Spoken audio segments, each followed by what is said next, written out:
ఇప్పుడు ఈ స్థలానికల్లా కలిసి ఈడ ఉత్తర వాయువులో డోర్ ఉంది, ఈడ వాయువులో గుంత ఉంది. ఈ బెడ్రూమ్ నుంచి ఇట్లా లోపలికి వచ్చినారు మీరు దారి అంటే మానసికంగా ప్రశాంతంగా ఉండదు. మూడో సంతతి మీద ప్రథమ సంతతి మీద చూపుతుంది. ఏమ్మా ఎప్పుడైతే ఉత్తర వాయువు నడక నడుస్తారో మానసికంగా ప్రశాంతంగా ఉండరు. ఈడ ఆగ్నేయం పెరిగింది. ఇప్పుడు మీరు ఎప్పుడైతే ఈడ ఈటికే గోడ కట్టి నిలబెట్టినారో వీటి నుంచి ఇట్లా ఇది ఆగ్నేయం పెరిగితే కదా తమ్ముడు. ఆగ్నేయం పెరిగితే ఆడ సంతతి మాత్రమే కలిగి ఉంటుంది, మగ సంతతి ఉండరు. అబార్షన్లు జరగడం, పిచ్చి పట్టడం, అమాయకంగా బుక్ నేను చదువుతాను నీకు, మళ్ళీ ఒకసారి చదువుతాను. లేదా బుక్ చెప్తాను నేను చదువుతాను, లేదా మళ్ళీ ఒకసారి చదువుతాను. సరే అర్థం కావాలా, ఇది ఇట్లా పట్టుకో, ఇట్లా తీ బుక్. ఇది ఇప్పుడు ఇది ఇది ఉత్తరవాయు నడక కదా నాయన. ఇది ఈ స్థలానికల్లా కలిసి ఉత్తరాయణ వింటున్నావు. అప్పుడు ఇక్కడ గోడ అన్యాది, మేము వచ్చినప్పుడు అట్టా గోడ అన్యాది, ఇట్లా గోడ అన్యాది. ఇప్పుడు నేను నాకు అది తెలియదు తల్లి. ఇప్పుడు నేను చెప్తున్నా నీకు. ఇప్పుడు ఇప్పుడు ఇప్పుడు ఇప్పుడు ఉండేది నేను చెప్తున్నామ్మా.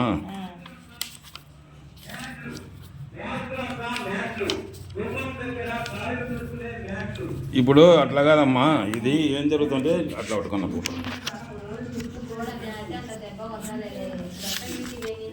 ఇప్పుడు తూర్పు అమ్మ, ఇది ఇక్కడ ఆగ్నేయం పెరిగింది. ఇది ఇప్పుడు ఈ మూల ఇది ఇట్లా ఆగ్నేయం పెరిగింది. ఇది ఇట్లా ఈ తూర్పు దిక్కునకు అధిపతి ఇంద్రుడు.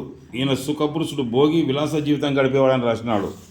తనకున్నది 100% అనుభవించేవాడు. అందుకే తూర్పు స్థానం శాస్త్రబద్ధంగా లేని ఇంట్లో వారి ఆస్తిని, సొమ్మును పూర్తిగా అనుభవించలేరు. పశ్చిమం కన్నా తూర్పున ఖాళీ స్థలం తక్కువ ఉండడం, అసలు లేకపోవడం, ఈశాన్యం తగ్గి ఆగ్నేయం పెరగడం. ఆగ్నేయం పెరగకూడదు. తూర్పు అద్దుపై కట్టడాల నుంచి తూర్పు అద్దు మీద కట్టడం ఏం లేదు. తూర్పు కన్నా పశ్చిమం పల్లంగా ఉండడాన్ని తూర్పు భ్రష్టు పట్టడం అంటారు. తూర్పు భ్రష్టు పట్టిన గృహాల్లోని వారి ఆస్తులు విక్రయం జరగడం, దుర్వ్యసనాలు, చెడు ప్రవర్తనల నిమిత్తం ఖర్చు చేయడం, అనారోగ్య కారణంగా డాక్టర్లకు, ఆసుపత్రులకు లాభం చేకూర్చడం, ఆస్తి ఆడసంతతి పరమవడం లేదా వారి నిమిత్తం ఖర్చు చేయడం, దత్తపుత్రులకు, ఇల్లరిక పనులకు ఆస్తి అంకించడం, రెండవ భార్య ఉంచుకున్న పిల్లానికి ఆస్తి చేరవేయడం, పిల్లల వలన అవమానం పొందడం, ఆ ఇంటి ఇతర లక్షణాలను బట్టి ఎంత ధనవంతులైన ఆస్తిని సంతృష్టి అనుభవించాలనే వారితో. ఏమ్మా ఇది ఇట్లుంది కదా. ఇప్పుడు ఇది ఇది బుక్ పట్టుకున్నా, ఇంకా చేతి కొడుకో. ఇప్పుడు ఇక్కడ ఉత్తరమైన నడక, ఇది చేతి కొడుకో. ఇది ఉత్తరమైన నడకమ్మ. ఇక్కడ బాత్రూమ్ కూడా ఉత్తరవాయం లేకొచ్చింది అనమాట. ఇది ఈ స్థలానికల్లా కలిసి మీరు ఇక్కడ ఉత్తరవాయం నడక ఉంది. ఉన్నప్పుడు మీరు ఇట్లా ఏం చేస్తారు, బర్రున చేస్తారు, ఇట్లా పోతారు, ఇట్లా చక్కగా ఇట్లా దిగుతారు, ఇట్లా వాయువంలోకి పోతారు. ఇట్లా ఇట్లా దిగుతారు, ఇట్లా వాయువంలోకి పోతారు. ఒక్క అడుగు కూడా ఈశాన్యం పోరు మీరు, ఇట్లా ఈశాన్యం పోరు. కానీ ఇక్కడ బరగొడ్లు ఉన్నాయి అన్ని దండిగా. ఏమో అయితే నీ సంతతి ఎటువంటి సంతతి అంటే తూర్పు వాలువరం వేసినావు, ఉత్తమ సంతానం, పేరు ప్రతిష్టలు, ఉత్తమ డబ్బులు, ఇవ్వడం పని పనులు కాదు. ఇక్కడ చూపిస్తా అంతే నీకంతా. ఏమ్మా ఇక ఇది చదువుదాం. ఈ ఉత్తరమైన నడక ఎప్పుడైతే ఉందో పశ్చిమం ఉత్తరం కలిసిన మూలే వాయువం. అంటే అమ్మా ఈ పశ్చిమము ఈ ఉత్తరం కలిసిన మూలే వాయువం. ఈ మూలకు వాయువు అధిపతి. వాయుదేవుడు స్థిరత్వం లేని చంచల స్వభావం గలవాడు, స్థిరమైన స్థానం లేదు. ఈ వాయుమూల దోషాలు మనస్సుపై ఎక్కువగా పనిచేస్తాయి. వాయువం శాస్త్రబద్ధంగా లేనిడలా మానసిక ఒత్తిళ్లు కలిగి మానసిక ప్రశాంతత కోల్పోదురు. కొన్ని చోట్ల పిచ్చి పట్టిన వారు కూడా ఇటువంటి మెంటలేషన్లు ఉంటారు ఇంట్లో. ఏమ్మా ఉత్తరవాయం పెరిగి కానీ అంటేమ్మా ఇది ఉత్తరవాయం పెరిగినట్టు. ఇది అంటే ఇక్కడ బండలు ఉండే కదమ్మా, ఈ బండలు ఇక్కడ ఈశాన్యం తగ్గినాయి కదా, ఇక్కడ వాయువం పెరిగింది బండలు. ఈ బండలు ఇటు చక్కగా పోతాల, ఈశాన్యం తగ్గి అంటే ఉత్తరవాయం పెరిగినట్టు. ఇది వాయువంలో నూతులు గోతులు ఉండడం, అంటే ఈ వాయువంలో నూతులు గోతులు అంటే ఇక్కడ గుంతలు ఉన్నాయి. ఏమ్మా ఇది ఉత్తరవాయం. ఇది స్థలాన్ని కలిసి ఉత్తరవాయు వాయువంలో నూతులు గోతులు ఉండడం, ఈశాన్యం కన్నా పల్లం ఉండడం, ఉత్తరవాయు వీధి పొడిన ఉత్తరవాయు నడక అంటే ఇదల్లా ఉత్తరవాయు నడకనే ఉండడం. వాయువం భ్రష్టు పట్టడం అంటారు. వాయువం భ్రష్టు పట్టిన గృహాల్లోని వారి ఆస్తులు విక్రయం జరగడం, దుర్వ్యసనాలు, చెడు ప్రవర్తనల నిమిత్తం ఖర్చు చేయడం, అనారోగ్య కారణంగా డాక్టర్లకు, ఆసుపత్రులకు లాభం చేకూర్చడం, ఆస్తి ఆడసంతతి పరమవడం లేదా వారి నిమిత్తం ఖర్చు చేయడం జరుగుతుంది. అంటే ఈ వాయువం భ్రష్టు వల్ల శత్రువులు పెరగడం. ఏమ్మా ప్రేమ వ్యవహారాలు, ప్రేమ వివాహాలు జరుగుతాయి. వాయువ దోషం అంటే శత్రుత్వం కొనుక్కున్నట్టే. ఎంత మంచి వ్యక్తికైనా శత్రుత్వం రాక తప్పదు. ఈ వాయువ దోషాలకు ఆగ్నేయ దోషాలు తోడైతే ఆత్మహత్యలు జరుగుతాయి. నైరుతి దోషాలు తోడైతే హత్య చేయడమో చేయడం జరుగుతుంది. ఒక మాటలో చెప్పాలంటే వాయువ దోషాలు ఉన్న గృహంలోని వారు మానసికంగా ప్రశాంతంగా ఉండదు. ఇంట్లో మానసికంగా ప్రశాంతంగా లేరు. వాయువ దోషాల వల్ల స్థానప్రింశం కలగడం, ఇల్లు వదిలి వెళ్ళిపోవడం జరుగుతుంది. వీళ్ళు ఇద్దరు ఇల్లు ఇచ్చిపోయినారు కదా, పోయినారు పెళ్లి చేసుకొని పోయినారు. చేసుకొని ఇక చేసుకోకపోయినా కాక మీరు అనుమానంతోనే పోయినారు. ఏం తల్లి ఇల్లు వదిలి వెళ్ళిపోవడం జరుగుతుంది. ఇల్లు ఎంత శాస్త్రబద్ధంగా ఉన్నా వాయువ దోషాలు ఉంటే ఆర్థికంగా చితికిపోవడం, ఐపి పెట్టడం, ఇండ్ల అమ్మకానికి రావడం, బేలంలో అమ్మకం అవడం జరుగుతుంది. ఈ వాయువ దోషాలు ఉన్న వారికి అప్పు పుట్టడం సులభం, అప్పు తీర్చడమే కష్టం. స్థిరమైన నిర్ణయాలు లేక చేపట్టిన పని ఏది కలిసి రాకపోవడం, ఆ ఇంటిని చెప్పకుండా వెళ్ళిపోవడం వంటి సంఘటనలు వాయువ దోషాల వల్ల జరుగుతాయి. వాయువ దోషాలు ఇంటి యజమానురాలు, ఆ ఇంటి 3వ కుమారుడు 3వ సంతతి మీద ఎక్కువ ప్రభావం చూపుతాయి. అయితే 1వ సంతతి 1వ కుమారుడిపై దీని ప్రభావం నేను గమనించడం జరిగింది.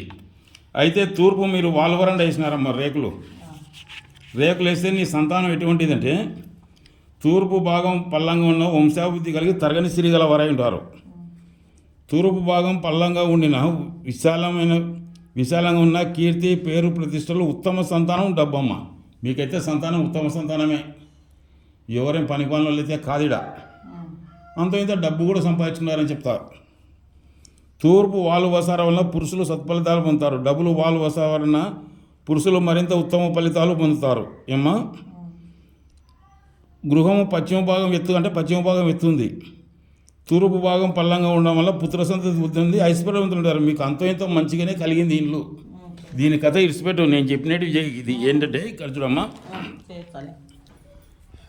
బొమ్మనపల్లి. ఇక ఈ బాత్రూమ్ ఇదమ్మా, ఈ బాత్రూమ్ బూర్తురా తల్లి. ఈ లెట్రిన్ మూసి ఇది ఇలా ఈ రూమ్ కల్లా కలిసి వాయువు లేక వచ్చిందనమాట. ఇది బూర్సే కంప్లీట్గా బూర్సి. ఇంకా రామ్మా ఇట్లా, నీ వల్ల బాగుంది ఇల్లు. ఏమ్మా, నువ్వు రేపు వచ్చినాడు కూడా నేను ఇదే చూపిస్తా నీకు. ఇట్లా ఏమ్మా, ఇగో ఈ బాత్రూంలో ఇది అవసరమైతే టోపీ వీకేసి కావాలంటే బ్యాగ్ అట్నే పెట్టు. టోపీ వీకే ఏం అవసరం లేదా ఒక అడుగు కింద మీదకి కట్ చేయి. ఈ ఉత్తరం కూడా తగిలి ఉండరా తల్లి. ఏమ్మా, కట్ చెప్పి. ఇగో ఇప్పుడు ఇది ఈ మెట్లు ఉండే కదమ్మా, ఈ మెట్లు కింది మీదకి ఉత్తరాయణలో ఈడ పెట్టుకో. గోడ తూర్పుకు డోరు ఈడ పెట్టి ఈడ గోడ కట్టేసి ఈడ బంద్ చేయి. ఎందుకంటే ఈ స్థలంలో కొలిచి తలకలా ఇది నీచానికి వచ్చింది డోరు. ఇగమ్మా, ఇప్పుడు ఈ స్థలం అంతా నీదే కదా, ఈ స్థలంలో కొలిచి తలక నీచానికి వచ్చింది డోరు. ఇక్కడ బంద్ చేయి, ఆడ డోర్ పెట్టు. ఆడ గుంత బూడు సరే అది. ఇగో ఈడ కొట్టుకోమ్మా. ఉండని ఏం ముట్టుకోవద్దు. ఈ మిద్ది మీదకి ఎక్కిపోయి కావద్దు మెట్లు. గుంత కొట్టాలంటే ఇట్లా ఏం అవసరం లేదు, ఈడ కొట్టుకోరు. ఇట్లా ఏమ్మా, ఈడ కొట్టరి. అన్నీ ఏం ముట్టుకోవద్దమ్మా. ఇక్కడ రండి, ఇక్కడ ఈ బరగొడ్లు ఇవల్ల ఉండే కదమ్మా. ఇక ఈడ చూడ, ఈడ బండలు ఇలా ఈ స్థానం తగ్గింది మీది. ఈ బండలనే ఎత్తు కాదమ్మా, ఇట్లా నూతారు. పదింత వాతాలు అట్లా పాతినాక వీటికి రా తల్లి.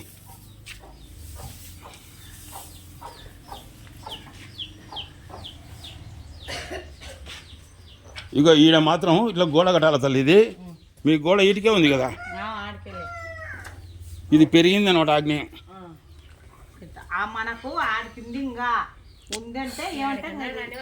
లేదు తల్లి, మనకు దారానికి కట్టు. ఇది ఇట్లా కింద మీదకి దారానికి కట్టి కరెక్ట్గా. ఏమ్మా, కట్టి చేసుకో, నీకు సుఖంగా ఉంటావు. ఇక్కడ ఇబ్బంది లేని ఇల్లమ్మా ఇది. నీ బరగొడ్లు ఇవల్ల ఉండొచ్చు. ఇక రేకులు నాయన ఆడ మేము చాలా చూడు.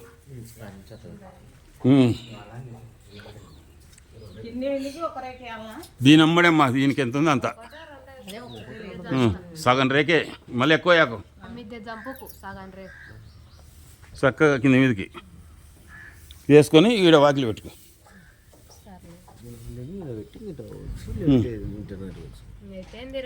ఏమ్మా, నేను చెప్పిన ఇంట్లో జరిగినాయి కదా బాబు. కాబట్టి మీరు ఇట్లా చేసుకోండి, సుఖపడతారు. నేను ఇది వీడియో చేస్తున్నా, నేను చిన్నాడు కూడా ఇదే చూపిస్తాను మీకు. ఏమ్మా, అమ్మ ఇది మంచి తల్లి తూర్పు వాకిలి కదా. ఈ బజారు ఇదల్లా ఏం ఇబ్బంది లేదమ్మా, ఏం ఇబ్బంది లేదు మీకు. అదే ఇట్లా ఈ నుంచి ఇట్లా ఇది ఒకటి ఈ రేకులు ఇట్లా చక్కగా అయిందమ్మా. దీనికి ఆ మిద్దెకు చక్కగా అమ్మా ఇది మెట్లు అనేసి ఆ గోడ కట్టినాక నాకు ఫోన్ చేయనా, నీకే నేను ఉండ కదా. నేను సుధాకర్ రెడ్డి నాకు బాగా తెలుసు ఇళ్ళల్లా. వద్దు వద్ద వేయకూడదు, నేను అట్లా వద్దు, దారానికి ఉండదా. ఈ దీనికే చక్కగా ఉండాలంట. నువ్వు ఏం వేసినా ఈ గోడకు 2 అడుగులు ఇరిసి వేసుకో. ఇట్లా ఒకవేళ పెంచాలంటే ఈడ పెంచితే ఆడ పెంచాలా. వద్దులే అక్కడ పెంచడం ఇది చేసుకోమ్మా, ఇక వల్ల ఇట్లా చేసుకోండి చాలు. ఇప్పుడు ఇది స్థలానికల్లా కలిసి పశ్చిమమైన నడక, స్థలానికల్లా కలిసి ఉత్తరమైన నడక అయింది ఇది. ఇక ఇకమ్మా ఇక ఆడబెట్టాలమ్మా, ఆడబెట్టాలి వాకిలి. ఇంకోటి ఇక్కడ బండలు వాతాల తల్లి ఖచ్చితంగా. ఇదా మా ఇది ఇల్లు బాగుంది తల్లి. ఏమ్మా ఉంటామ్మా.